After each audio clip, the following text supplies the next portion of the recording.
She offered herself for one night's shelter, the giant cowboy said. Come inside quickly.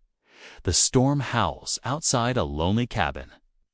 A desperate widow stands at the door, trembling, ready to give up her dignity just to survive the night. But the man inside, towering cowboy with a haunted past, refuses her bargain. He gives her warmth, bread, and a fire. What begins as mercy soon becomes a battle for survival. Because hidden in her satchel is a secret that powerful men would kill to bury, a treaty paper that could change everything. Now riders close in, guns gleaming in the snow. The giant cowboy swore never to fight again, but can he keep that vow? When she's taken from him, dust will rise.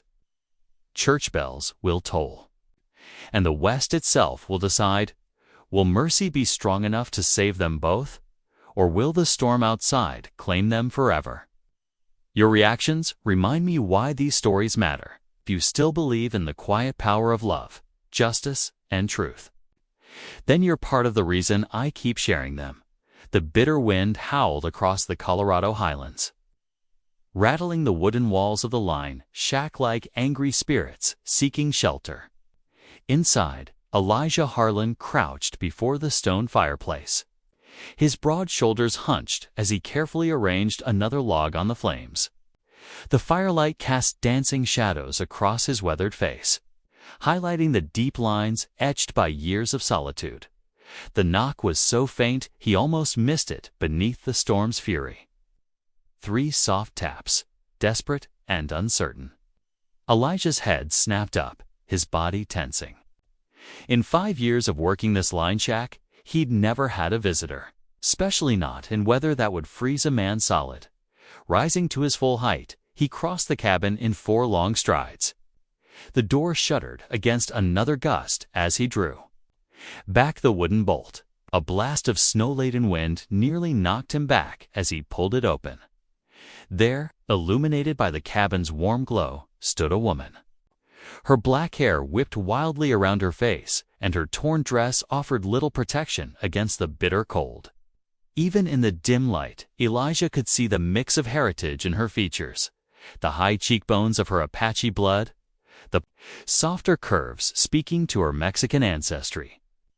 But what struck him most were her eyes, dark pools of desperation and fear. She swayed slightly, one hand clutching a worn leather satchel to her chest. "Please," she whispered, her voice barely audible above the wind. One night's shelter. Her free hand moved to the top button of her dress, trembling fingers working to undo it. "I can pay you with stop." Elijah's voice was gentle but firm. He held up one massive hand. "Come inside quickly. You don't need to pay me that way." Relief and shame warred across her face as she stumbled past him. Elijah secured the door against the storm, then turned to study his unexpected guest. She stood uncertainly in the middle of the cabin, shivering violently, her clothes dusted with snow that was already melting into dark patches. "Sit." He gestured to a wooden chair near the fire. "Name's Elijah Harlan, Marisol Vega," she managed, through chattering teeth, sinking into the chair. She still clutched the satchel as if it contained her very life. Elijah moved with deliberate care, keeping his movements slow and predictable. He retrieved his spare blanket from the narrow bed, in the corner, draping it around her shoulders. Then he filled a tin cup with water from his bucket and cut a thick slice from his sourdough loaf. "Eat something," he said, placing both before her. "Get warm." Marisol's hand shook as she reached for the cup, but her eyes never left him, watching his every move like a wounded deer might watch a mountain lion. Elijah recognized that look. He'd seen it in men's eyes during the war, that wary calculation of threat and safety. He settled himself on the opposite side of the fire, making himself as unthreatening as his enormous frame would allow. The silence stretched between them, broken only by the crack of burning wood and the endless keening of the wind. Marisol ate the bread in small, careful bites, though her hunger was evident in the way her eyes lingered on the loaf. When she finished, exhaustion seemed to crash over her like a wave. Her head nodded once, twice, then snapped up as she forced herself awake. "Sleep," Elijah said quietly. "No harm will come to you here." She fought it for several more minutes. But the warmth of the fire and the comfort of the blanket finally proved too much. Her eyes drifted closed, her body slumping slightly in the chair, even in sleep. Her arms remained wrapped around the satchel. Elijah added another log to the fire and settled back into his chair. The storm showed no signs of letting up, its fury rattling the window panes and sending drafts whistling through the cabin's imperfect seams. He studied the woman across from him, noting the bruise darkening along her jaw, the way her clothes hung as if she'd lost weight recently, the quality of her dress worn but well made, speaking of better days. She was running from something, that much was clear. In these parts, a woman traveling alone in winter either had a death wish or something worse snapping at her heels. The shame in her eyes when she'd offered herself haunted him. What desperate circumstances had driven her to make such a bargain? The night stretched on, each hour marked by the need to feed the fire. Elijah remained vigilant, his thoughts churning like the storm outside. His years of solitude had been a choice, a way to avoid the violence that seemed to follow him since the war. But tonight, Providence had dropped this troubled soul at his door, and he couldn't help but feel the hand of something greater at work. The storm raged on, sealing them together in this temporary sanctuary. Tomorrow would bring its own trials. But for now, at least one lost soul had found safe harbor in the wilderness. Elijah settled deeper into his chair, preparing for his vigil, while Marisol slept on, her face finally peaceful in the dancing firelight. Morning crept into the lined shack, pale light filtering through frost-covered window panes like milk through gauze. The storm had passed, leaving behind an eerie stillness that only deep snow could bring. Inside the cabin, Elijah moved quietly, not wanting to wake his unexpected guest, who still slept in the chair by the now cold fireplace. He rebuilt the fire first, movements precise from years of practice. Soon, orange flames licked at fresh kindling, and he set his battered coffee pot on the iron cooktop beside the hearth. The familiar aroma of brewing coffee slowly filled the small space. Elijah pulled on his heavy coat and eased the cabin door open, careful to keep the hinges from squealing. The sight beyond took his breath away, not from its beauty, but from its severity. Snow had drifted against the cabin's walls in smooth, white waves. He pushed through the doorway, snow crumbling around his thighs. The drifts reached his waist, in places transforming the familiar landscape into something alien and treacherous. His practiced eye noted the depth would keep most riders away for at least a day, maybe two. That thought turned his mind back to his guest and the trouble that had driven her to his door. When he returned inside, stamping snow from his boots, he found Marisol stirring. Startled, fully awake at his entrance, clutching her satchel closer. Recognition slowly replaced fear in her eyes, but wariness remained. "I need to go," she said, trying to stand. Her legs buckled immediately. Elijah caught her arm before she could fall, steadying her with his massive hand. "Snow's waist deep out there. You won't make it far. I cannot stay." Her voice held equal parts determination and despair. "You'll have to, at least till you can walk straight." He guided her back to the chair. "Coffee's nearly ready. Got some beans and bacon too, if you're willing." Marisol's resistance crumbled at the mention of food. She nodded once, dignity warring with hunger on her face. Elijah busied himself with breakfast, giving her space to collect herself. He filled 2 tin cups with coffee, added the last spoonful of sugar to hers, and set about frying bacon in his cast-iron skillet. The domestic routine seemed to ease some of the tension from Marisol's shoulders. "Thank you," she said softly, accepting the coffee. "For last night, for your kindness." Elijah nodded, settling into his chair with his own cup. "Reason you're running in winter?" Marisol's hands tightened around her cup. She stared into the coffee as if reading omens in its dark surface. Finally she spoke, her voice barely above a whisper. "My husband, Miguel, he was killed 3 months ago. Railroad men.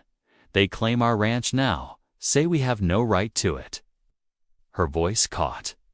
Miguel knew they would come. "He made me promise to protect the papers."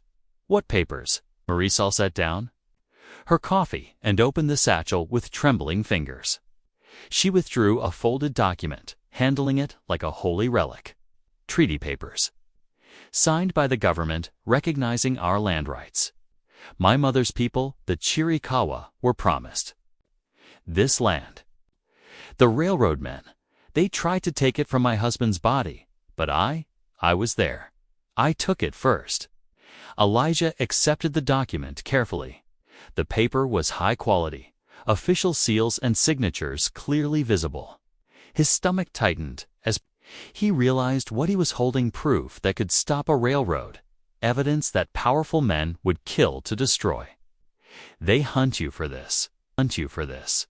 Marisol nodded, taking back the treaty and returning it to her satchel. "3 days ago, they found where I was hiding. I barely escaped." Her hand drifted to the bruise on her jaw. "They will not stop until they have it." Elijah rose and began clearing away their breakfast dishes, his movements mechanical as his mind churned.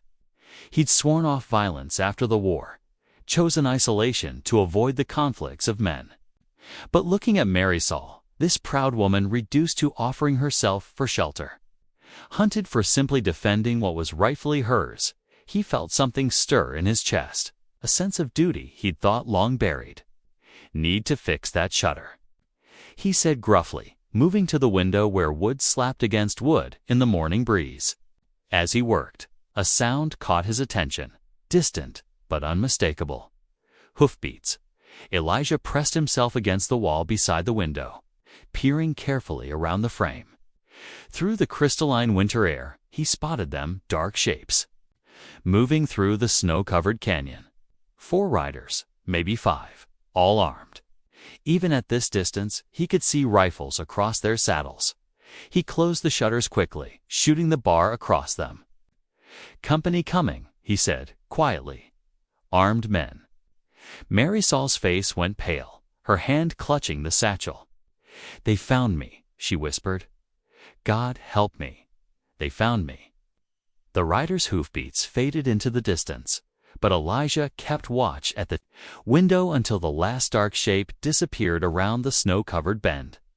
Only then did he let out a long breath, his shoulders easing slightly. "They'll be back," he said, turning to Marisol. "Tracks lead right past here. They'll want to check every building in the area once they realize they've lost your trail." Marisol nodded, her face tight with worry. "How long before they return?" "Day, maybe 2. Snow's deep enough to slow them considerable." Elijah pulled on his heavy coat. "Need to tend to some things outside. You stay here, keep quiet." "I can help," Marisol said, rising from her chair. "Please. I cannot sit idle while you work." Elijah studied her for a moment, noting the determination in her stance, despite her exhaustion. "Your choice," he said finally. "But stay close to the cabin." Outside, the morning sun sparked off the pristine snow, almost too bright to look at. Elijah checked his trapline first, finding a plump rabbit caught in one of the snares. When he returned to the cabin, he found Marisol had already drawn water from the well and was breaking the ice in the horse trough. "Brought us dinner," he said, holding up the rabbit. To his surprise, Marisol's eyes lit up. "I can dress it," she offered. "My grandmother taught me how." Elijah handed over the rabbit and watched as Marisol set to work with quick, practiced movements. Her hands were sure and steady as she skinned and cleaned the animal, wasting nothing. When she finished, the meat was perfectly prepared for cooking. "Reckon your grandmother taught you well," Elijah said. A small smile touched Marisol's lips. "She taught me many things. How to hunt, how to heal with herbs, how to survive." Her smile faded. "I never thought I would need those skills so desperately." As they worked through the day's chores, Elijah noticed a tear in one of his work shirts hanging by the fire. Before he could mention it, Marisol was already reaching for her satchel. "I have needle and thread," she said, pulling out a small leather pouch. "May I?" Elijah nodded, watching as she settled by the window with his shirt. Her stitches were tiny and even, the repair soon invisible to all but the closest inspection. She worked with the same quiet competence she'd shown with the rabbit. And Elijah found himself reconsidering his first impression of her as merely a desperate fugitive. As evening approached, the smell of rabbit stew filled the cabin. Marisol had added wild onions and the last of Elijah's dried herbs, transforming the simple meal into something that made his mouth water. They ate in comfortable silence. The only sound, the scrape of spoons against tin bowls. Fresh snow began to fall as night settled in. Marisol stood at the window, watching the white flakes swirl in the lamplight. Softly, almost to herself, she began to hum.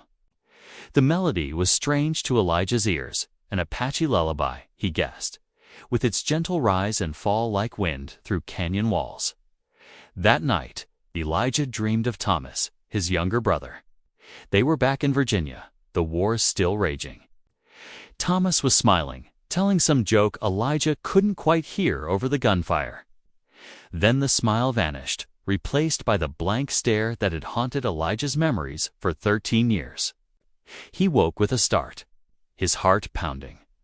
The cabin was quiet except for the dying crackle of the fire and Marisol's soft breathing from her place near the hearth. The storm had passed, leaving behind that peculiar stillness that followed heavy snow. Elijah lay awake, watching shadows play across the ceiling, the old familiar grief settling. Heavy in his chest, morning brought clear skies and the realization that they needed supplies. Elijah's stores were running low, and they'd need more than rabbit meat to sustain them. More importantly, he needed news, word of who might be asking questions in town, how wide the search for Marisol had spread. "I'm riding into town," he announced over coffee. "You'll be safe here till I return." Marisol set down her cup, her expression firm. "I must come with you." "Too dangerous," Elijah argued. "Town's the first place they'll look for you." "And what if they return here while you are gone?" Marisol's eyes met his, unflinching. "I cannot risk being trapped alone. Better to face danger moving than waiting for it to find me." Elijah recognized the steel in her voice, the same tone she'd used when offering to help with chores. This wasn't a woman who would meekly accept protection. She would face her fears head-on, whether he helped her or not. "It's a hard ride through deep snow," he warned. "I have ridden in worse." Elijah nodded slowly. "All right, but we do this careful. You'll need warmer clothes." He found an old coat that was too small for him, but would cover her well enough. Marisol wrapped her precious satchel inside her shawl and tied it securely across her body. While she prepared, Elijah saddled his horse and the spare mount he kept for pack trips. The morning sun had barely cleared the eastern ridge when they set out. The snow was deep but powdery, easier for the horses to push through than wet snow. Would have been Marisol sat her horse well, adapting to the difficult conditions without complaint. They rode single file, Elijah breaking trail, following the course of the creek that would lead them down to the valley where the town lay waiting. The snow crunched beneath their boots as Elijah led his horse down the steep trail. Marisol perched carefully in the saddle above him. The going was slow, each step requiring careful placement to avoid hidden holes or ice beneath the powder. Though the morning sun shone bright, its warmth barely touched them through the winter air. trail gets tricky here, Elijah warned, guiding his horse around a sharp bend.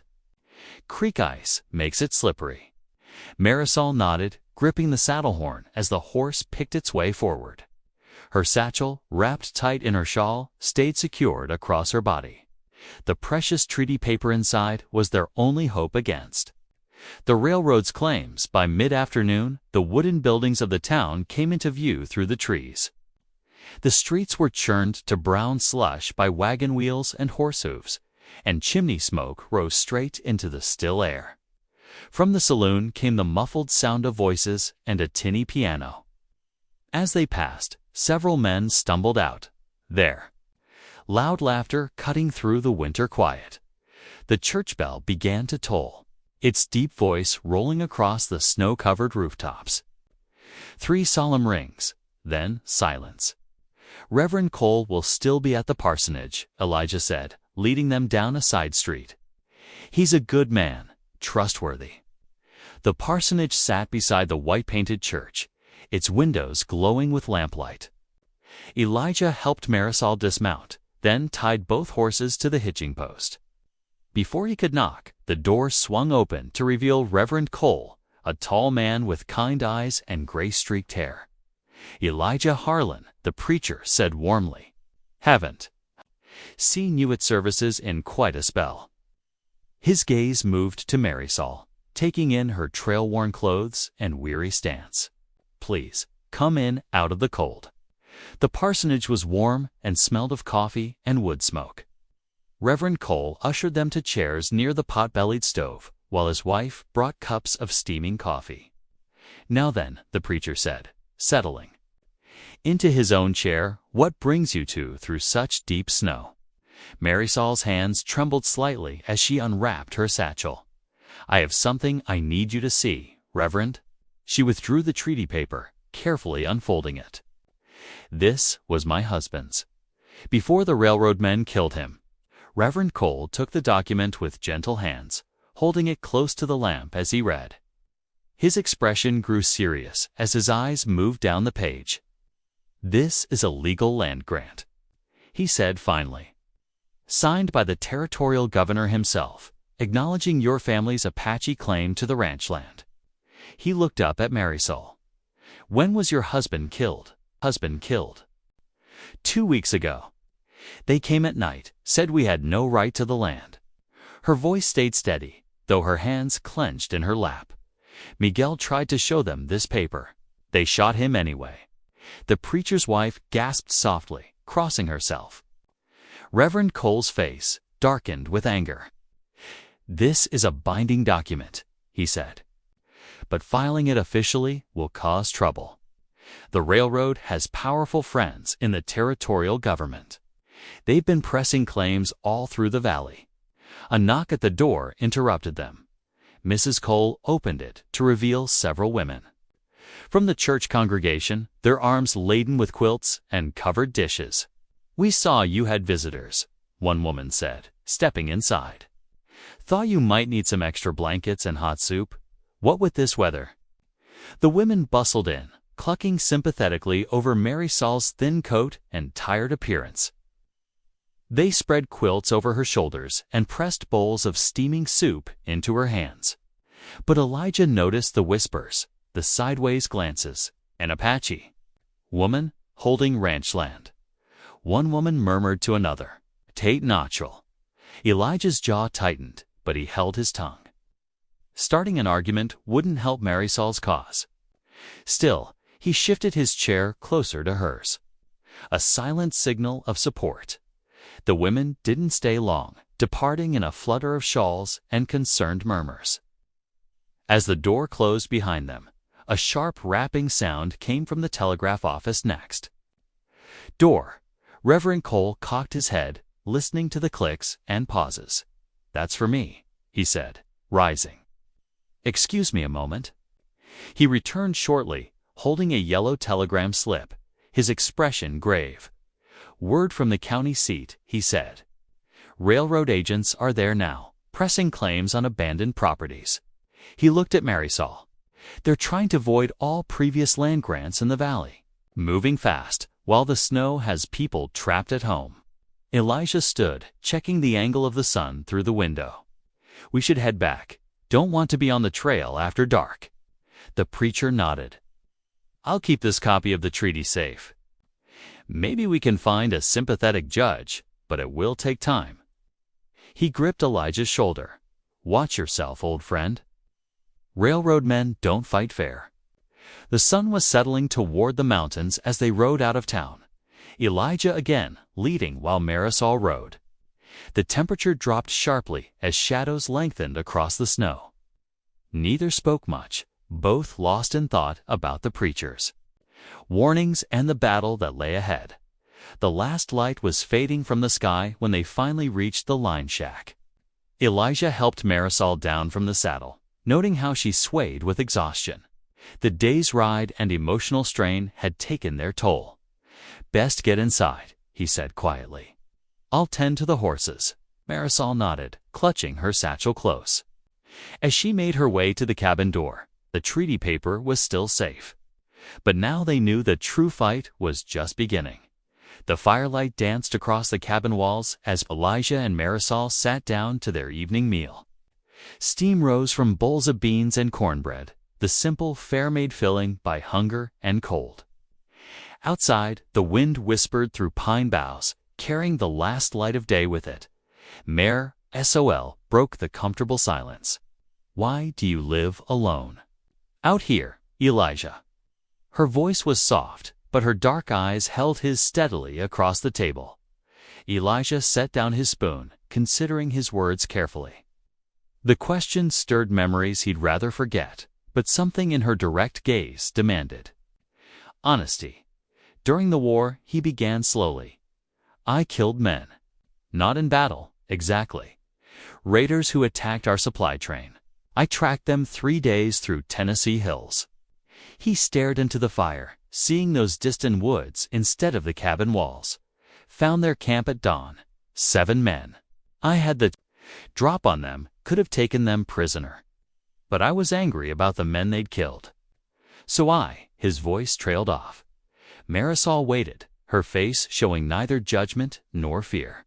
After, I couldn't sleep for months without seeing their faces. Made me sick, how easy it was to become what I hated. He met her eyes again. So I swore never to raise gun or fist against another man. Came out here where I wouldn't have to, and you have kept this promise. She asked. Yes, though sometimes it ain't been easy. Marisol nodded slowly. I do not seek a fighter, Elijah Harlan. Her voice carried quiet strength. I seek a man who keeps his word. Such a man is worth more than 10 with quick triggers. The simple truth in her words settled deep in Elijah's chest, warming something long cold.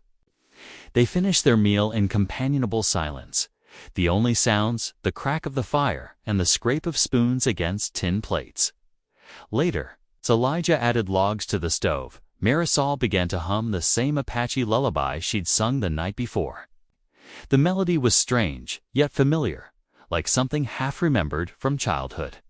It spoke of stars and safety, of mothers watching over sleeping children. Without meaning to, Elijah found himself humming along at the parts that repeated. The song stirred something else in him, a flutter of faith he'd thought long buried. It reminded him of church hymns, of his mother's voice raised in praise, of believing in something larger than human failings. He glanced at Marisol, wondering if she knew the gift she'd given him. A wolf's howl echoed through the canyon, answered by others deeper in the hills. Elijah moved to the window, scanning the darkness beyond the glass. The moon cast blue shadows on the snow, but nothing moved except wind-stirred branches. I will take first watch, he said, settling into the chair by the fire. You sleep, Marisol. Wrapped herself in a blanket near the stove's warmth. Wake me for second watch. You need rest too. But Elijah kept his vigil through the night, listening to the wolves sing their wild songs to the stars. Watching Marisol's peaceful face in the dying firelight, dawn came pale and cold through the frost-rimed windows. They began their day's work. Without discussion, moving around each other as if they'd done so for years. Marisol mixed flour and water for bread in the Dutch oven, while Elijah gathered his tools. "Need to cut more firewood," he said, testing the edge of his axe with his thumb. "Storm might have brought down some dead branches." "I will have fresh bread ready when you return," Marisol replied, kneading the dough with strong, sure movements. Outside, Elijah worked steadily, the rhythm of the axe warming him despite the morning chill. The fresh snow made everything look clean and new, hiding the scars of old stumps under white blankets. He found himself smiling as he worked, thinking of warm bread and gentle songs. Back inside the cabin, Marisol had transformed the small space. The scent of baking bread filled the air, and she'd swept the floor with a makeshift broom of pine branches. She'd even managed to wash some clothes, which hung drying near the stove. Elijah set to sharpening his tools, axes, knives, even the old scythe hanging on the wall. The steady scrape of whetstone against steel mixed with Marisol's quiet humming as she worked. Neither felt the need to fill the silence with words. The warmth between them grew like a banked fire, slow and steady. As evening approached, Marisol taught Elijah words and Apache names for things around them: fire, bread, snow, wolf. He repeated them carefully, making her smile with his clumsy pronunciation. In return, he showed her how to repair a broken chair leg, their hands brushing as he demonstrated the proper angle of the saw. The peace of the moment shattered, like glass when gunshots cracked through the canyon. 3 shots, far off but clear, in the still air. Elijah was at the window instantly, peering into the gathering dusk. "They've doubled back," he said grimly. "Found our tracks in town, most likely." He turned to Marisol, seeing the fear she fought to hide. "We need to be ready to move, if it comes to that." The distant shots were a harsh reminder that their gentle day of domestic peace had been merely borrowed time. The hunters were closing in, and soon they would have to face what came with the dawn. Dawn painted the eastern sky in pale gold when Elijah crept from the cabin. Fresh snow crunched beneath his boots as he made his way up the steep trail to the canyon rim. The bitter morning air stung his face, but he barely noticed. Focused on scanning the landscape below, his heart sank when he spotted a thin column of smoke, rising from a sheltered grove about 2 miles distant. Through his field glasses, he could make out several horses and the shapes of men moving around a campfire. Railroad riders, no doubt about it. They were closer than he'd feared.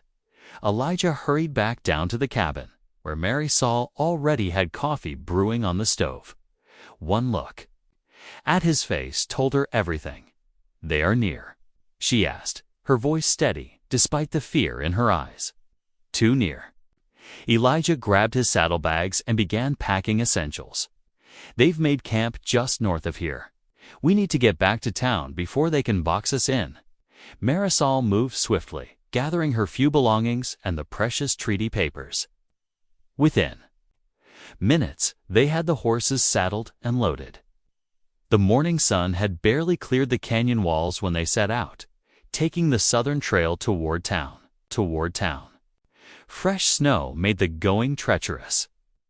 They rode single file, Elijah leading his horse while Marisol followed on his bay mare. The trail wound through stands of pine and past ice-wrapped boulders, climbing steadily before dropping toward the valley where the town lay. Near midday, as they navigated a particularly steep section, Marisol's horse hit a patch of ice hidden beneath the snow. The mare stumbled, losing her footing. Marisol tried to hold on, but the sudden lurch threw her from the saddle. She landed hard in a deep drift with a muffled cry. Elijah was at her side in 3 long strides. "Are you hurt?" He reached down, his massive hands gentle as they checked. "For injuries, just my pride." Marisol winced, trying to stand. But her ankle buckled when she put weight on it. Without hesitation, Elijah lifted her as easily as a child, setting her back in the saddle. His hands lingered a moment longer than necessary, steadying her. "You ain't alone anymore," he said quietly, his eyes meeting hers. "Remember that?" Something passed between them in that moment. Understanding, perhaps, or something deeper. Marisol nodded, straightening in the saddle with renewed determination. They reached town as the sun touched the western peaks, painting the snow-covered buildings in shades of rose and gold. The church bell was ringing for evening service as they rode up to the parsonage. Reverend Cole hurried out to meet them, his breath making clouds in the cold air. "Thank the Lord you're safe," he said, helping Marisol down from her horse. "I've arranged lodging for you with Mrs. Fletcher. She's a good woman, recently widowed, lives just down the street." Mrs. Fletcher proved to be a sturdy woman in her late 40s with kind eyes and work-roughened hands. She welcomed Marisol without hesitation, showing her to a small but clean room upstairs. "It ain't much," she said, "but you're welcome to stay as long as you need." Word spread quickly through the small town that the Mexican Apache woman from the disputed ranch land was staying at the Fletcher place. As evening deepened, townspeople began arriving. Some, like the baker's wife, brought gifts, fresh bread, and preserves. Others brought quilts or offers of help, but not all faces were friendly. "Ain't right," Elijah overheard one man mutter to another, "Apache woman claiming white man's land. Going against the natural order." Before Elijah could respond, Mrs. Fletcher stepped forward, her voice sharp as a whip. "Natural order is what's right and fair, Mr. Turner. That woman has proper papers, and she's got as much right to be here as anyone." Several women nodded in agreement, but others hung back, whispering behind their hands. Elijah moved to stand. Beside Marisol, his massive presence a silent warning to those who might speak against her. She held herself proudly, thanking those who brought gifts. Her dignity untouched by the sideways glances and muttered comments. Reverend Cole gathered everyone in Mrs. Fletcher's parlor, where he explained the situation. "The treaty is legal and binding," he said, holding up the document. "As soon as the roads to the county seat are passable, I'll file it myself. Until then, Mrs. Vega is under the protection of this community." "And what about them railroad men?" someone called out. "They ain't likely to just ride away." As if in answer, Elijah noticed movement through the front window. Two men stood on the saloon porch across the street, watching the house. Even in the gathering darkness, he recognized them as railroad hired guns by their stance and the way they wore their pistols. Elijah touched Marisol's arm lightly, drawing her attention to the window. She saw the men and stiffened, but showed no other reaction. Mrs. Fletcher noticed, too, her mouth setting in a grim line. "Well," she said loudly enough for everyone to hear, "I reckon it's time for evening prayers. Anyone who wants to join us is welcome to stay." Some departed, but many remained, forming a circle in the parlor. As they bowed their heads, Elijah kept watch through the window. The railroad men stayed where they were, making no secret of their surveillance. The town had drawn its lines. Some stood with Marisol, others against her, and still others waited to see which way the wind would blow. But for now, she had shelter, friends, and Elijah's steady presence beside her. It would have to be enough. Dawn light crept through Mrs. Fletcher's kitchen windows as Marisol moved quietly around the stove. Her hands worked with practiced ease, kneading fresh dough while a pot of coffee perked on the back burner. The scent of baking bread soon filled the house. Mrs. Fletcher came downstairs to find Marisol already setting the table. "My word," she said, pleasantly surprised. "You're an early riser."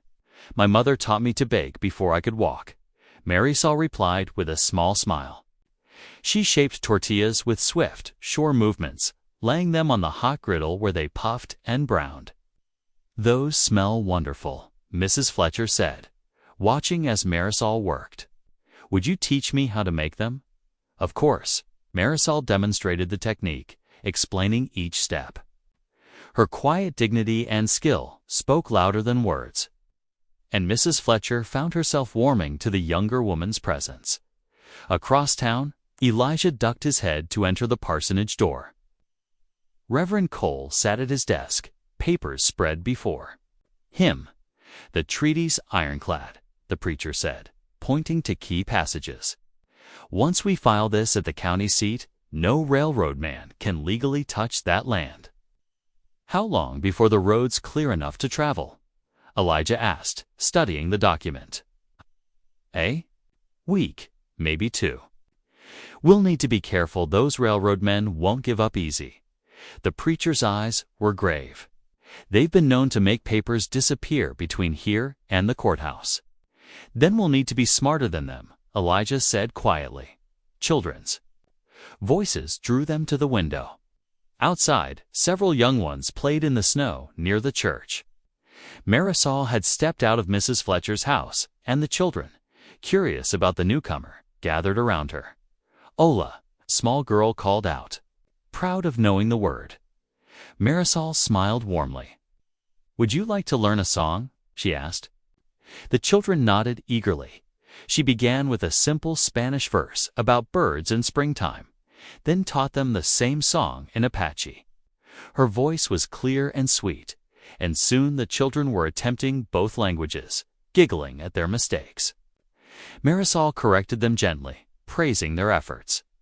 Several mothers watched from their porches. Elijah noticed their expressions softening as they observed Marisol's patient teaching. Even Mrs. Turner, who had spoken against her the night before, seemed thoughtful as she watched her daughter learning the melody. The afternoon passed quietly. As dusk approached, Elijah found Marisol wrapped in a shawl on Mrs. Fletcher's porch. Care to walk a spell? He asked. She nodded, falling into step beside him. They made their way to the frozen creek that ran behind the church, their boots crunching in the snow. The setting sun painted the ice in shades of pink and gold. My father used to take me fishing here, Elijah said, breaking their comfortable silence. Before the war changed everything. Marisol touched his arm gently. Tell me about him. He was a quiet man, taught me everything I know about horses and cattle. Never raised his voice, never needed to. Elijah's eyes grew distant. Lost him. To fever when I was 16. My father was a storyteller, Marisol offered softly. He knew all the old tales of our people, said stories were like bridges between hearts. She paused, looking out over the frozen water. The railroad men shot him when he refused to leave our land. That was 5 years ago. Elijah's hand found hers, large and warm against her cold fingers. They stood in silence as the last light faded from the sky. In that moment, he could see it clear as day, a future with her beside him, maybe on that disputed ranch land, building something new from all their broken pieces. But the words stayed locked in his throat, too precious and fragile to voice. Just yet, the peace shattered as darkness fell. Lantern light bobbed through the streets, railroad men moving from house to house, searching. Their voices carried across the quiet town, questioning, demanding. Elijah and Marisol hurried back to Mrs. Fletcher's house. The widow met them at the door, face tight with worry. They're checking every building, she whispered. Elijah positioned himself by the front door, one hand resting on the axe handle propped against the wall. His expression was calm, but his eyes never left the window. The lanterns drew closer. Heavy boots thumped on wooden walkways. Voices grew louder, then stopped.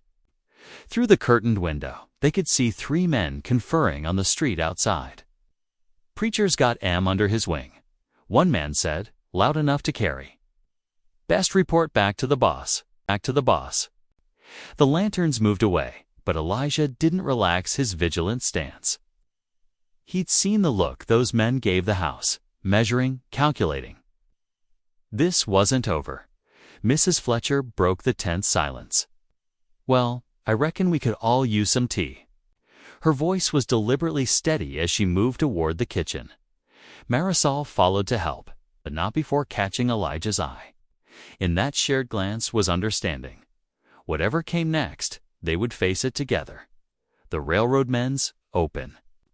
Search marked a shift. They were done waiting in the shadows. Now they wanted everyone to know they were watching. Wanted to see who would stand firm and who would break. But they hadn't counted on the quiet strength of a woman fighting for her home, or the solid presence of a man who had found something worth protecting. And they certainly hadn't counted on a town slowly learning to see past prejudice to the truth of what was right. The warm Chinook winds finally arrived, softening the deep snow. Water dripped steadily from the eaves of Mrs. Fletcher's house as Elijah loaded supplies into the preacher's wagon. Reverend Cole had arranged the journey to the county seat, knowing they couldn't delay filing the treaty any longer. 3 days, there and back, if the weather holds, the preacher said, checking the wagon's wheels. He'd reinforced them with chains. For the muddy roads ahead, Ma emerged from the house carrying a basket of food Mrs. Fletcher had prepared. Her dark hair was neatly braided, and she wore a clean dress borrowed from the widow. The treaty papers were tucked securely in her satchel, which never left her side. "The thaw's coming fast," Elijah observed, helping her up onto the wagon seat. "We'd best make good time before the roads turn to soup." They set out just after sunrise, the wagon creaking through the slush-filled streets. A few townspeople watched them leave, some offering encouraging waves, others turning away with disapproving looks. The railroad men were nowhere in sight, but Elijah kept his eyes on the road ahead, alert for trouble. The journey was slow going. Melting snow had turned the trail treacherous, and twice they had to stop to dig the wheels out of deep mud. By late afternoon, they'd covered less than half the distance to the county seat. "We'll need to make camp soon," Reverend Cole said, pointing to a bend in the frozen river ahead. "That grove of cottonwoods will give us shelter for the night." They made camp in a small clearing, the frozen river gleaming in the fading light. Elijah gathered firewood while the preacher tended the horses. Marisol unpacked their supplies and soon had a pot of beans warming over the flames. The night grew cold, but the fire kept them comfortable. After their simple supper, they sat wrapped in blankets, listening to the pop and crackle of burning wood. The preacher dozed off, leaving Elijah and Marisol alone by the flames. "Tell me about your husband," Elijah said softly, noticing how she twisted the silver ring she still wore. Marisol was quiet for a long moment, staring into the fire. "Miguel was a good man," she finally said. "He knew the railroad was coming, but he believed in the law, in justice." Her voice grew bitter. "He showed them our treaty papers, tried to reason with them. They shot him down in our own cornfield." Elijah's hands clenched at his sides. "How long ago?" "6 months." She pulled her blanket tighter. "I buried him myself." The railroad men came back the next day, said the land was theirs now, but I wouldn't leave. Her eyes met Elijah's, fierce in the firelight. "I won't leave. That land holds my husband's bones, my father's dreams. It's all I have left." Elijah nodded slowly. His vow against violence seemed to weigh heavier with each word she spoke. He had sworn never to raise his fists again. But watching her fight alone against such ruthless men stirred something deep in his chest. Some battles, he realized, had to be fought, not with guns, but with stubborn courage and unwavering truth. They reached the county seat by mid-morning the next day. The small town was already bustling, with wagons lined up outside the general store and groups of men gathered on the wooden sidewalks. The courthouse stood at the center of town, its weathered brick walls imposing against the gray sky as they tied up their horses. Elijah noticed a sleek black buggy parked nearby. A well-dressed man stepped out, his boots polished to a shine that seemed out of place in the muddy street. "Railroad agent," Reverend Cole muttered. Silas Morton, been buying up claims all through the territory. They entered the courthouse to find Morton already at the clerk's desk, spreading papers across the scarred wooden surface. He looked up as they approached, his smile as slick as his carefully oiled hair. "Ah, Reverend Cole," he said smoothly. "I didn't expect to see you. So far from your flock, Mr. Morton." The preacher's voice was cool but polite. "We've come to file an important document." Morton's eyes flickered to Marisol, noting her heritage with a slight curl of his lip. "Indeed? Well, don't let me keep you. I'm just finalizing some property acquisitions myself." The clerk, a thin man with ink-stained fingers, looked uncomfortable. As they approached, Reverend Cole placed the treaty carefully on the desk. "This is a legal land grant and treaty," he explained. "It predates any railroad claims by 20 years. We need it properly filed and recorded." The clerk examined the document, his forehead creasing. Morton leaned over his shoulder, scanning the text with narrowed eyes. "This will need careful review," the clerk said slowly. "Legal documents involving tribal lands can be complicated. I'll need several days to verify everything." "The treaty is valid," Marisol spoke up, her voice clear and steady. "My father and husband died protecting our rights to that land." Morton turned to her with false sympathy. "My dear lady, surely you understand progress can't be held back by every old scrap of paper. The railroad brings civilization, jobs, future prosperity. We're prepared to offer generous compensation. The land is not for sale." Marisol cut him off firmly.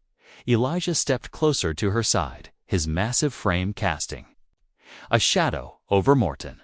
He said nothing, but his presence made the railroad agent take a small step back. "Very well," Morton said smoothly. "We'll let the clerk examine the document properly. Good day to you all."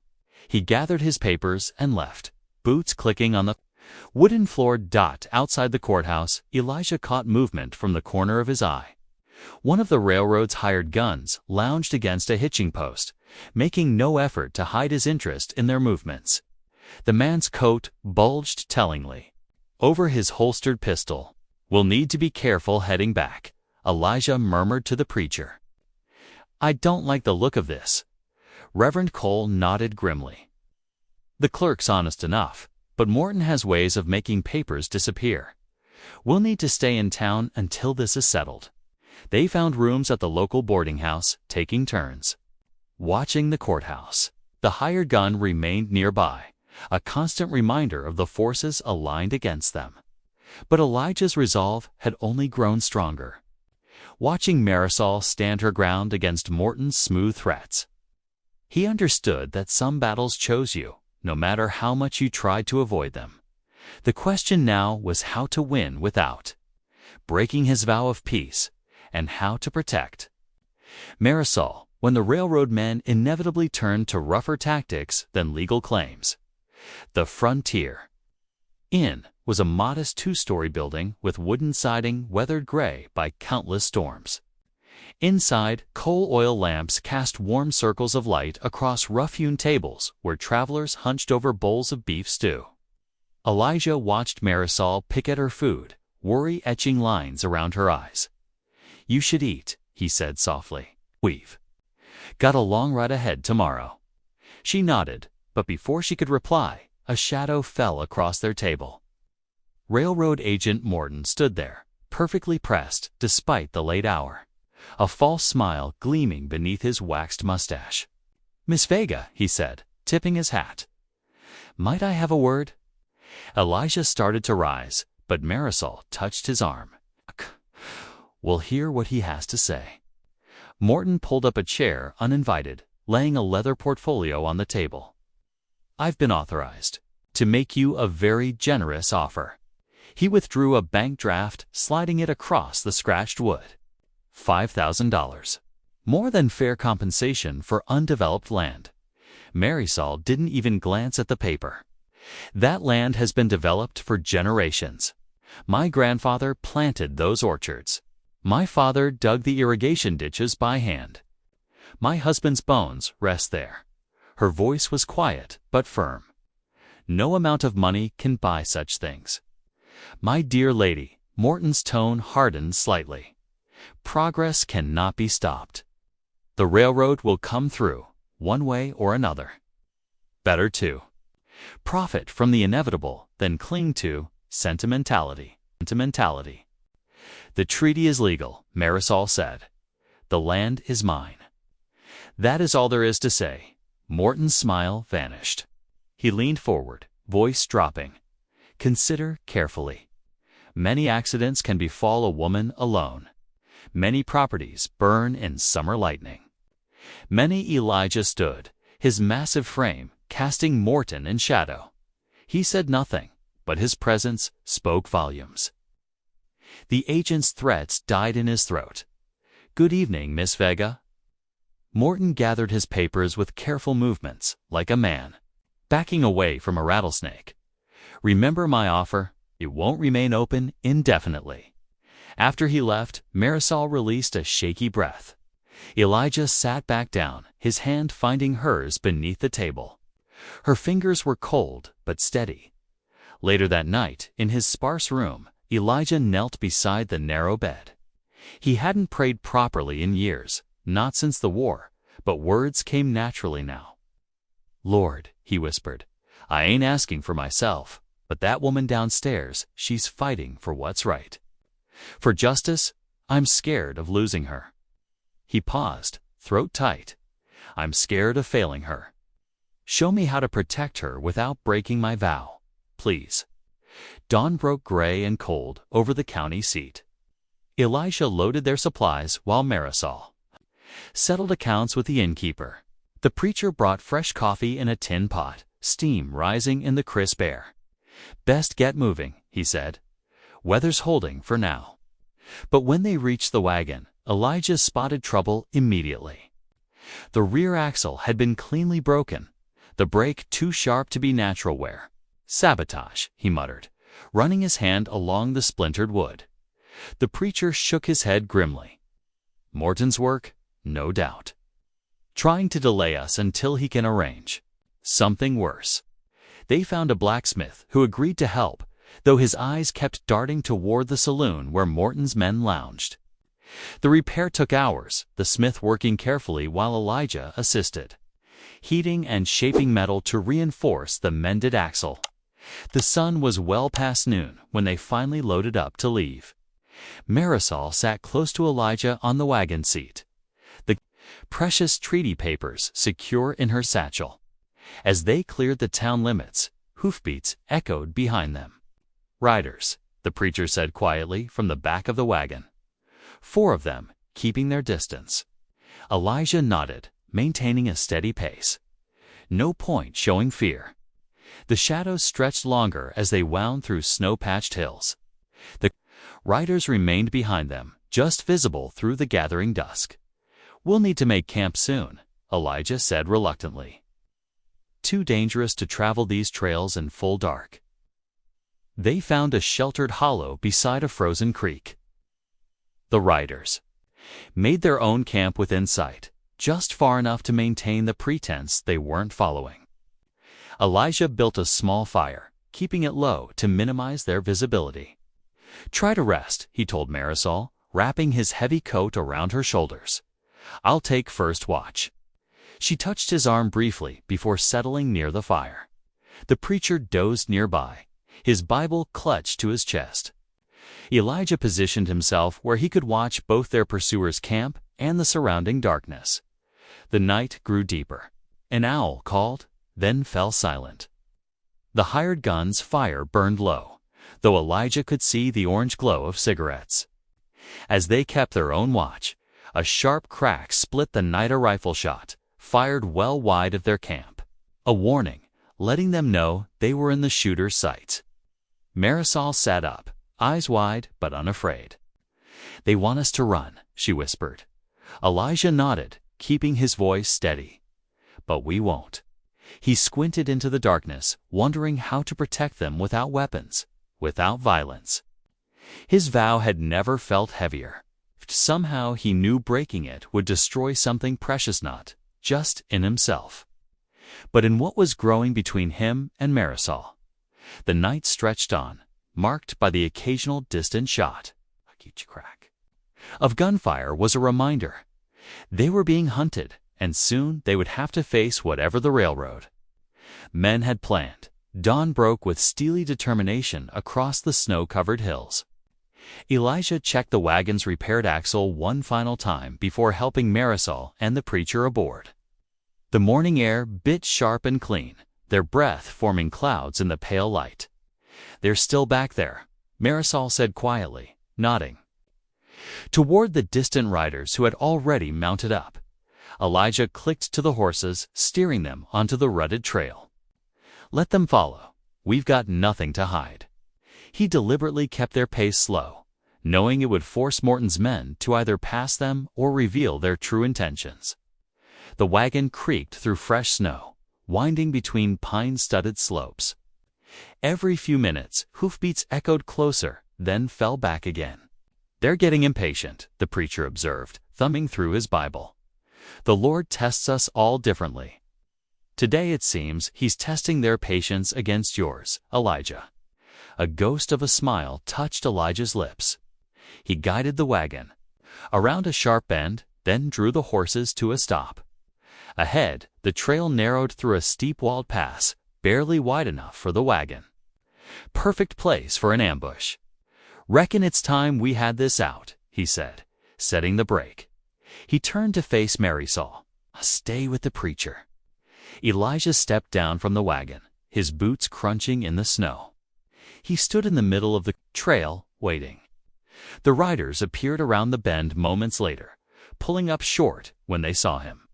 4 men, all armed, led by a scarred fellow Elijah recognized from the saloon. "Trails blocked," Elijah called out, his deep voice carrying clearly in the cold air. "Best turn back," the scarred man spat. "For guns, say different. Big man, step aside.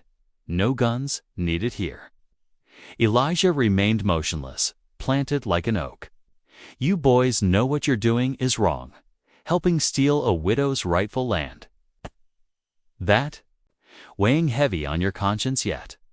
Ain't our conscience that's going to be hurting," another rider growled, reaching for his holster.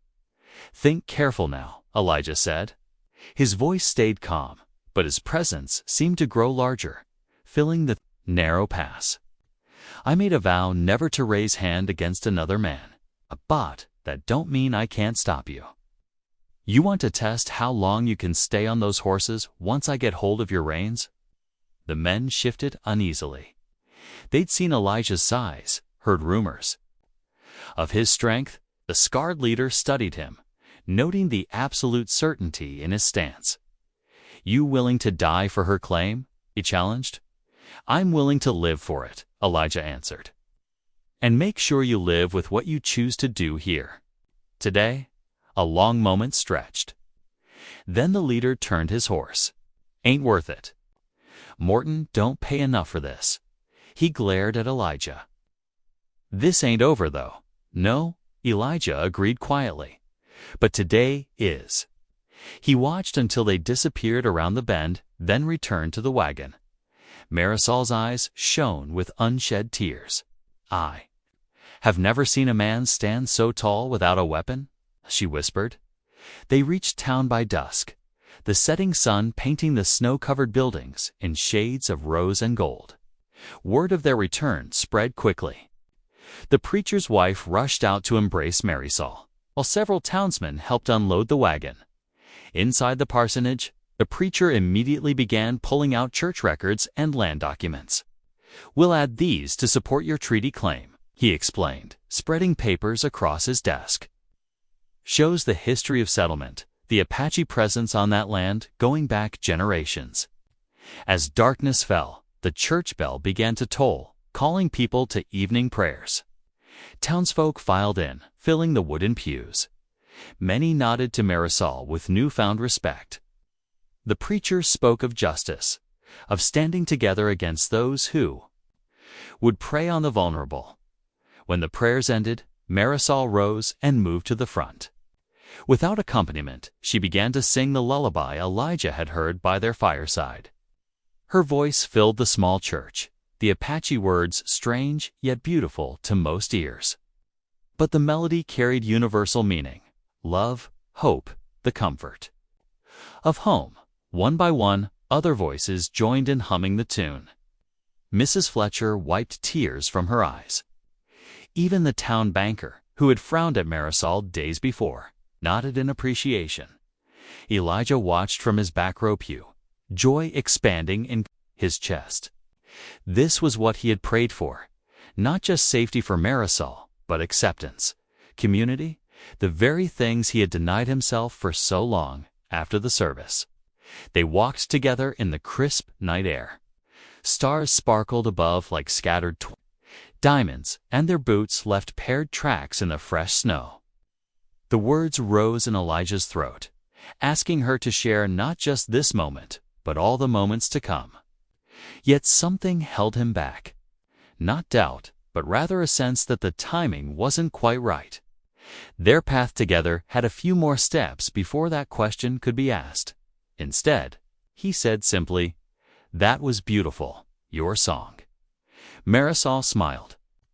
Up at him, it speaks of finding shelter in the storm, of hearts joining to face the night together. She tucked her hand in his arm. "I begin to truly understand its meaning now." They walked on through the quiet town, their breath mingling in the cold air, while behind them the church windows glowed with warmth and welcome.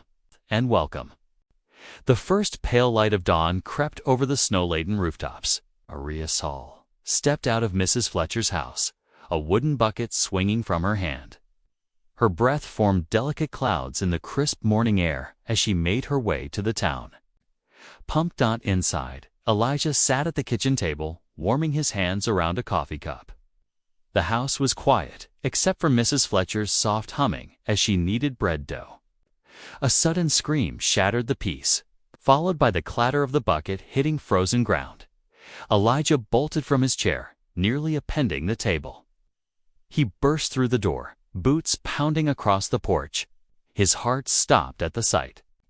Before him, fresh tracks in the snow, signs of struggle, and Marisol's woven shawl lying discarded near the pump. Hoofbeats thundered away, growing fainter. Through the gray morning light, he caught a glimpse of riders disappearing around the bend, Marisol's dark hair visible among them. "Ring the church bell." He shouted to Mrs. Fletcher, who stood trembling in the doorway. She gathered her skirts and ran toward the church while Elijah sprinted to the preacher's house. Reverend Cole answered his urgent knocking in his nightshirt. "Lord have mercy," he whispered when Elijah explained. The bell began tolling, its urgent peals echoing through. The sleeping town men gathered in the street, pulling on coats and boots. The preacher addressed them from his porch steps. "Brothers, we must act. They've taken Marisol Vega by force." But Elijah saw the fear in their eyes. These were shopkeepers, farmers, men of peace. The railroad gang's reputation for violence was well known. "Can't take on Morton's men," the blacksmith muttered. "They're killers, all of them." "Got families to think about," another added. The preacher tried again. "The Lord calls us to defend the widow." "The Lord don't stop bullets," someone called. Out, one by one, the men drifted away. Shame on their faces, but self-preservation winning out. Elijah watched them go, his massive frame rigid with tension. The preacher gripped his arm. "What will you do?" "What I must." Elijah's voice was quiet, but firm. "I made a vow never to harm another man. But I also swore to protect her." He strode to the livery stable where his horse nickered a greeting. As he saddled the animal, his hands moved with deliberate care. The familiar motions helped calm his racing thoughts. Instead of reaching for his gun belt, he coiled a length of sturdy rope and slung it across his shoulder. His woodsman's axe went into the saddle scabbard, where a rifle might normally rest. Last, he tucked a brass lantern into his saddlebag. The preacher appeared in the stable doorway. "Let me ride with you." Elijah shook his head. "Stay here. If I don't return by tomorrow, send word to the marshal at the county seat." Outside, he knelt in the trampled snow, the church bell still tolling mournfully. His massive frame bent in prayer, shoulders bowed under the weight of competing obligations, his vow of peace versus his duty to protect an innocent woman. "Lord," he whispered, "I don't ask for violence. Give me wisdom to find another way. Give me strength to do what's right." The morning sun broke through the clouds as he rose, casting long shadows across the snow. The tracks leading out of town were clear 8 horses heading toward the canyon lands. He mounted up, settling deep in the saddle. The preacher raised his hand in blessing. "May God go with you, Elijah Harlan." Elijah touched his hat brim in acknowledgement, then urged his horse forward. The animal's hooves kicked up powder as they followed the raiders' trail out of town. All through the bitter day, he tracked them. The gang wasn't trying to hide their path. They were counting on fear to keep pursuit at bay. Elijah pressed on, stopping only briefly to rest his horse. The short winter day was drawing to a close when he finally spotted smoke rising from a sheltered canyon. He dismounted, leading his horse carefully along the rim. The setting sun painted the snow-covered cliffs in shades of blood and gold. Below, he could make out a camp tucked against the canyon wall. 4 tents, 8 horses, men moving around a central fire. And there a smaller figure, huddled near the flames. A blanket wrapped around her shoulders. Marisol. Elijah checked his rope, tested the edge of his axe, and made sure the lantern was full of oil. No gun, no knife. Just the tools of his trade and the strength of his convictions. He settled in to watch as darkness fell, planning his next move. The canyon walls caught the last rays of sunlight, then faded to purple shadow. Stars began to appear in the darkening sky, cold and distant as judgment. In the camp below, Marisol sat straight-backed despite her bonds, her dignity unbroken. Elijah's heart ached at her courage. He had vowed never to harm another man, but he had also promised to protect her. As night deepened around him, he knew the time had come to find a way to do both. The flames flickered below, casting strange shadows on the canyon walls. Elijah checked his simple tools one final time, then began working his way down toward the camp. He moved silent as a mountain lion, his years of woodcraft serving him well. He carried no weapon meant for killing. But he carried something stronger, the certainty that he was doing right, and the determination to find a way through this trial without breaking his sacred vow. The night air bit cold and sharp as Elijah crept toward the canyon floor. Moonlight silvered the snow-dusted rocks, casting deep shadows he used for cover. His massive frame moved with surprising stealth, each step carefully placed. From his vantage point behind a boulder, he studied the camp. 8 men lounged around, a blazing fire, passing bottles, and boasting loudly. Their rifles leaned in a neat row against a tent pole, within easy reach. Marisol sat apart, her hands bound, a blanket drawn tight around her shoulders. Even in captivity, she held herself with quiet dignity. The gang leader, Morton, gestured with his bottle. "Come morning, we'll make sure that treaty paper disappears for good." His words slurred slightly. "Railroad don't take kindly to half-breeds claiming white men's land." Marisol's voice carried clear and steady across the camp. "The land belongs to my people by right and law." One of the men lurched toward her, but Morton waved him back. "Save it for morning. Let her think on her situation tonight." Elijah's hands tightened on his coiled rope. He forced himself to wait, watching as the men grew increasingly drunk. The fire burned lower. One by one, they stumbled off to their bedrolls. leaving only 2 men on watch. The guards sat with their backs to different rocks, rifles across their knees. Their heads began to nod as the night wore on. Elijah saw his chance. Moving like a shadow, he approached the first guard from behind. In one fluid motion, he looped the rope around the man's chest and yanked him backward. Before the guard could shout, Elijah's huge hand clamped over his mouth. The rifle clattered quietly in the snow. The guard thrashed, but Elijah's strength was overwhelming. Within moments, he had the man bound and gagged. He lowered the unconscious form gently to the ground. The second guard stirred at the soft sounds. "Pete, that you?" Elijah was already moving. The guard half-turned, eyes widening in shock at the giant shape looming over him. Before he could raise his rifle, Elijah wrapped him in a bear hug, lifting him clear off the ground. The guard's struggles grew weaker until he went limp. Elijah bound him securely, then retrieved his lantern from where he'd hidden it. The full moon lit his way as he crept toward the stack of rifles.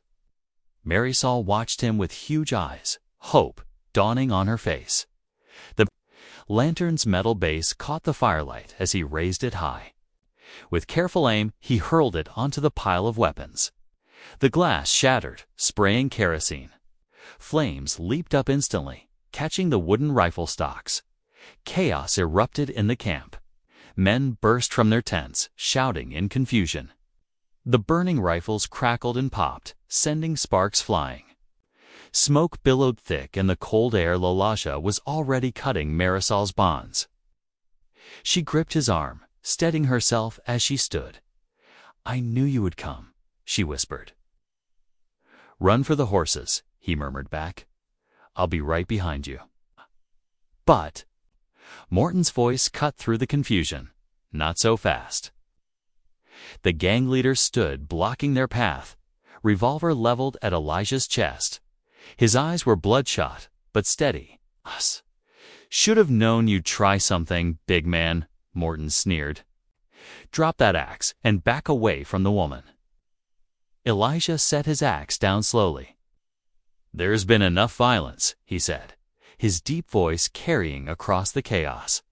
"Let us go in peace." Morton's laugh was ugly. "Peace? There's no profit in peace." His finger tightened on the trigger. Elijah moved faster than seemed possible for a man his size. His huge hand clamped around Morton's gun hand, forcing it upward. The revolver fired harmlessly into the night sky. They grappled in the snow, Morton cursing and struggling as Elijah methodically pried the weapon from his grip. The gang leader was a strong man, but against Elijah's massive strength, he might as well have been wrestling a grizzly bear. The revolver came free. Morton staggered back, expecting a bullet. Instead, Elijah tossed the gun far into a snowbank.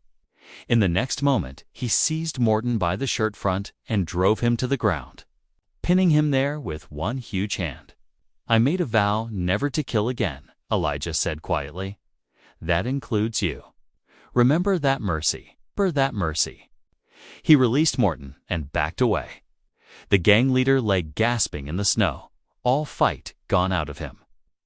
The other men stood frozen, watching. Marisol appeared at Elijah's side, leading his horse. He swung into the saddle, then pulled her up behind him. She wrapped her arms tight around his waist as they rode away into the darkness. The sounds of confusion from the camp faded behind them. Snow crunched beneath the horses' hooves as they climbed out of the canyon. The full moon turned the landscape silver, lighting their way home. "Thank you," Marisol murmured against his back, "for coming for me, for not killing them, even though they deserved it." Elijah's voice was gentle. "Violence only breeds more violence. Sometimes mercy is the stronger choice." They rode on through the crystal night, the stars wheeling overhead. Marisol's arms stayed wrapped firmly around him, her faith in him unshaken. The bond between them had only grown stronger, tempered in the fire of trial and rescue. The first Rays of sunlight painted the snow-covered streets in shades of rose and gold as Elijah and Marisol rode into town. Their horses' hooves crunched through fresh powder, leaving deep tracks behind them. Townsfolk emerged from their homes, drawn by the commotion. Reverend Cole hurried down the church steps, his breath misting in the cold morning air. "Thank thee, Lord, you're both safe," he called out. Behind him, the local marshal and 3 deputies mounted up. Rifles ready, Elijah helped Marisol down from the horse. She swayed slightly with exhaustion, but her eyes were bright. "The railroad men are still at their camp," she told the marshal. "Most of them are unarmed now." The marshal nodded grimly. "We'll handle them." The telegraph brought word from the county seat, "Your treaty's been confirmed legal." That railroad agent's been working a fraud scheme across 3 territories. "Justice comes in its own time," Reverend Cole said softly. He draped a warm blanket around Marisol's shoulders. "Come. Inside, both of you, you look half frozen." The church's pot-bellied stove radiated welcome heat. As word spread through town of their return, people began gathering in the sanctuary. Mrs. Fletcher arrived with hot coffee and fresh biscuits. The mercantile owner's wife brought thick wool socks, even those who had once whispered against Marisol. Now pressed forward with offerings of food and blankets. By mid-morning, the marshal returned with the railroad men in custody, Morton and his gang shuffling through the snow in chains. The railroad agent was arrested for fraud, his scheme to steal land from legal owners finally exposed. The church bells rang out in celebration.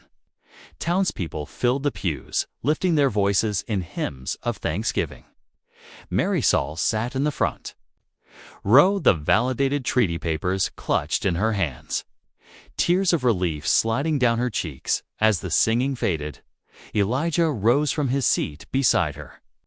His deep voice carried clearly through the hushed sanctuary.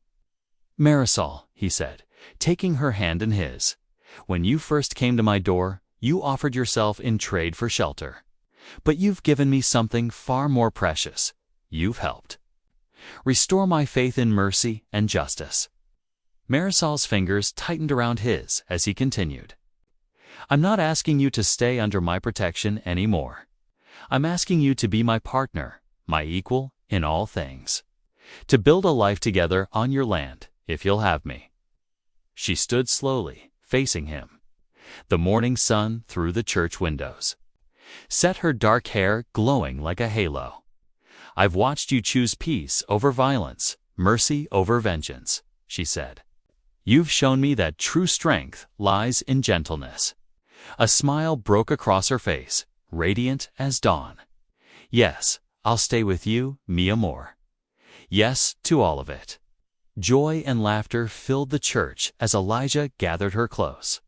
Their embrace spoke of shared trials overcome, of faith rewarded, of love blooming despite winter's harsh grip. Around them, the community that had once been divided now stood united. Bearing witness to their joy, the gentle April breeze carried the scent of wildflowers. Through the open window of the line shack, spring had transformed the highlands, painting the hills in tender greens and splashing meadows with purple lupin. Inside, the cabin bore little resemblance to its former sparse state. Colorful quilts hung beside windows that now sparkled in the afternoon light. Marisol's woven baskets perched on rough-hewn shelves, filled with dried herbs and precious spices.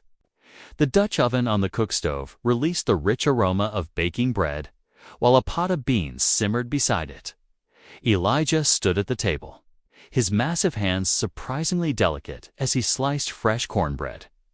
Marisol moved around him with practiced grace, setting out tin plates and cups.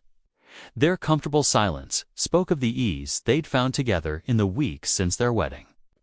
The Fletcher girls said they'd bring apple preserves, Marisol said, smoothing her apron, and Maria promised tamales. Elijah smiled. "Reckon we'll need another table soon, with how our suppers have grown." The change had come gradually. First, the preacher and his wife had visited, then Mrs. Fletcher and her daughters. Word spread through the scattered homesteads that all were welcome at the Harlan's table. Now their weekly gatherings drew folks from across the highlands. White ranchers sharing coffee with Mexican widows.